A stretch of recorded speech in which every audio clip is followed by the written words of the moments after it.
हम लोग खत्म किए हैं परमाणु। इसके बाद आपका न्यूक्लियस है। ये दोनों परमाणु और नाभिक, एटम और न्यूक्लियस इस चैप्टर का नाम था। न्यूक्लियस आज हम स्टार्ट किए हैं। इसमें हमने आपको शुरुआत ही पढ़ाया था, जब परमाणु एटम हम लोग पढ़ रहे थे तो रदरफोर्ड का एक्सपेरिमेंट आपको पढ़ाए थे। रदरफोर्ड का अल्फा कण प्रकीर्णन संबंधी प्रयोग, उसमें आपको बताए थे जब स्वर्ण पत्थर पर अल्फा कण से प्रहार करके पोलोनियम नामक रेडियो एक्टिव सब्सटेंस था, उससे अल्फा कण से जब स्वर्ण पत्थर पर रदरफोर्ड ने प्रहार कराया था तो 3 प्रकार की घटना घटी थी। कुछ अल्फा कण सीधे निकल गए थे, कुछ कोणों से क्या हुए थे, विचलित हुए थे, और कुछ जिस दिशा से गए थे उसी दिशा में वापस फिर लौट गए थे। तो आपने बताया, हमने आपको बताया था कि रदरफोर्ड ने इन 3 घटनाओं की मदद से 3 निष्कर्ष निकाला कि कोई भी परमाणु जो है, परमाणु के अंदर कुछ अल्फा कण क्यों सीधे निकल गए, क्योंकि उसके केंद्र से ये कुछ दूरी पर जा रहे थे, और केंद्र से दूरी पर जाने के कारण ये सीधे सीधे निकल गए, इन पर कोई प्रभाव नहीं पड़ा। तब बताया था कि परमाणु के अंदर अधिकांश भाग खाली होता है। कहा कि कुछ अल्फा कण छोटे कोणों से क्यों पीछे गए, ये सीधे सीधे क्यों नहीं गए। तब उसने बताया कि ऐसा इसलिए हुआ क्योंकि जो अल्फा कण इसके केंद्र के निकट से होकर जाते हैं वो हल्का प्रतिकर्षण बल का अनुभव करते हैं। अल्फा कण पर धनात्मक आवेश होता है, इसलिए हम पढ़े हैं इलेक्ट्रोस्टैटिक्स में कूलम्ब का नियम कि समान आवेशों के बीच प्रतिकर्षण होता है और विपरीत आवेशों के बीच आकर्षण। ये प्रतिकर्षित तभी प्लस हुआ जब इसके केंद्र में कैसा है, प्लस चार्ज होगा, तभी प्लस प्लस को प्रतिकर्षित कर सकता है। तब उसने बताया था कि किसी भी परमाणु के केंद्र में समस्त धनात्मक आवेश उपस्थित रहता है, उसी धनात्मक आवेश जिस स्थान पर उपस्थित रहता है उसी स्थान को हम लोग क्या बोलते हैं, नाभिक कहा जाता है। बात समझ गए।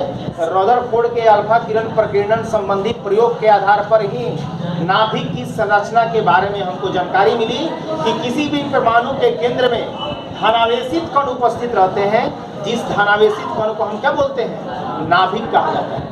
अब इसके आगे जब बढ़ा गया तो बताया कि नाभिक की जो त्रिज्या होती है वो 10 के पावर -15 मीटर की कोटि का होता है। ऑब्जेक्टिव सवाल आता है, याद रखिएगा।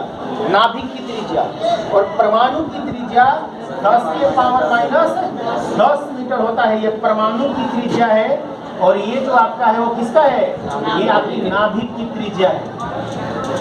जो परमाणु की त्रिज्या की तुलना में नाभिक की त्रिज्या बहुत ही क्या होती है, छोटी होती है। अब हम आगे चलते हैं तो नाभिक के बारे में विस्तृत जानकारी के लिए देखेंगे कि कोई भी परमाणु में 3 कण उपस्थित होते हैं। कोई भी परमाणु में 3 वो कण कौन कौन है, तभी आपको बताएं कि इसके केंद्र में समस्त धनावेशित कण उपस्थित रहता है। इसी धनावेशित कण का नाम है प्रोटॉन। इलेक्ट्रॉन नाभिक के चारों तरफ विभिन्न वृत्तीय कक्षाओं में चक्कर लगाते रहते हैं। और एक और कण है जिस कण पर कोई आवेश नहीं होता है, आवेशहीन होता है, उस कण का नाम है आपका न्यूट्रॉन। इसलिए प्रोटॉन और न्यूट्रॉन दोनों किसी भी परमाणु के केंद्र में क्या रहता है, नाभिक में उपस्थित रहता है प्रोटॉन और न्यूट्रॉन, और इलेक्ट्रॉन उस नाभिक के चारों तरफ क्या करता है, प्रोटॉन धनावेशित है।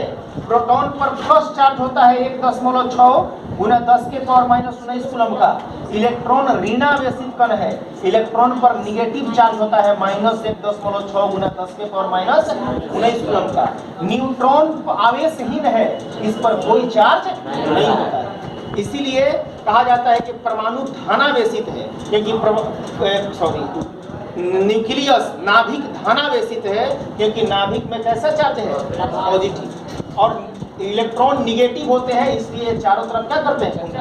और बताए थे कि प्लस और माइनस के बीच आकर्षण का बल लगता है, और यही विद्युत आकर्षण बल इसको घूमने के लिए आवश्यक अभिकेंद्र बल क्या करता है।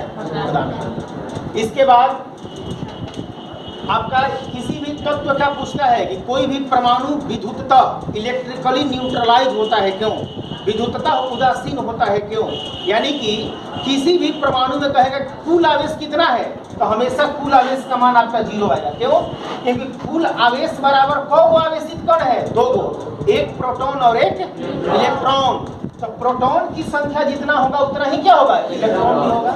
इलेक्ट्रॉन निगेटिव होगा, प्रोटॉन पॉजिटिव, तो हमेशा कट के Q का मान क्या आएगा, 0। इसलिए किसी भी परमाणु में जितनी उसकी परमाणु संख्या होती है, याद रखिएगा ये पॉइंट, कोई भी तत्व का जितना परमाणु संख्या होगा उतना ही उसमें इलेक्ट्रॉन होगा और उतना ही उसमें प्रोटॉन होगा। इसलिए लिखे हैं कि तत्व को किससे सूचित किए हैं, X से, परमाणु संख्या को Z से और परमाणु द्रव्यमान को A से।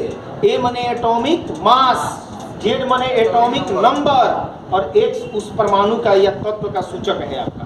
कह रहा है कि किसी भी तत्व की जितनी परमाणु संख्या होती है उतना ही उसमें प्रोटॉन रहता है और उतना ही उसमें इलेक्ट्रॉन। सोडियम की परमाणु संख्या 11, तो कोई कहेगा कि इसमें प्रोटॉन की संख्या तो 11, इलेक्ट्रॉन की संख्या 11, तो जौगो प्लस अतोगो माइनस। इसीलिए कोई भी तत्व का परमाणु विद्युतता क्या होता है, उदासीन होता है, क्योंकि उसमें उपस्थित धन आवेश की संख्या प्रोटॉन की संख्या ऋण आवेश माने इलेक्ट्रॉन की संख्या के मान के क्या होता है, बराबर। और ये सब में होता है, कोई इससे अलग ये नियम है कि कोई भी तत्व की जितनी परमाणु संख्या होगी उतना ही उसमें प्रोटॉन होगा और उतना ही उसका इलेक्ट्रॉन की संख्या होगा।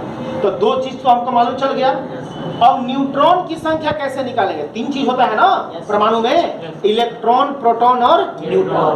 तो इलेक्ट्रॉन और प्रोटॉन ये दोनों किसके बराबर होगा, परमाणु संख्या के बराबर। लेकिन न्यूट्रॉन किसके बराबर, तब परमाणु द्रव्यमान में से परमाणु संख्या को क्या कर देंगे, घटा देंगे। तो जो मान आएगा वही किसका मान हो जाएगा, न्यूट्रॉन की संख्या हो जाएगा। आया समझ में। परमाणु द्रव्यमान में से परमाणु संख्या को घटा देने पर जो मान आता है वही आपका किसका होता है, न्यूट्रॉन की संख्या होगा। ये तीनों की संख्या हम निकाल सकते हैं, इलेक्ट्रॉन का, प्रोटॉन का और न्यूट्रॉन। अब आप हम नाभिक पढ़ रहे हैं, तो न्यूक्लियस में कितने कण हैं, दो, एक प्रोटॉन और एक न्यूट्रॉन। तो आपको हमको इसके बारे में बताना होगा, तो बोलेंगे कि प्रोटॉन एक धनावेशित कण है जो परमाणु के केंद्र में स्थित रहता है, जिसको हम क्या बोलते हैं, नाभिक। प्रोटॉन का गुण क्या है, तो प्रोटॉन धनावेशित कण है, इसलिए परमाणु क्या होता है, धनावेशित होता है। प्रोटॉन पर प्लस 1.6 गुना 10 के पावर माइनस 19 कूलम का क्या होता है, चार्ज होता है, आवेश होता है। और प्रोटॉन का द्रव्यमान 1.प्रोटॉन का द्रव्यमान मास ऑफ प्रोटॉन 1.673 गुना 10 के पावर माइनस 27 kg होता है। ये प्रोटॉन का द्रव्यमान होता है। अब दूसरा न्यूट्रॉन, तो न्यूट्रॉन एक आवेश रहित कण है जिस पर कोई आवेश नहीं होता है, आवेशहीन है। प्रोटॉन का जो द्रव्यमान होता है, न्यूट्रॉन ना, न्यूट्रॉन कैसा कण है, आवेश रहित, आवेशहीन कण है।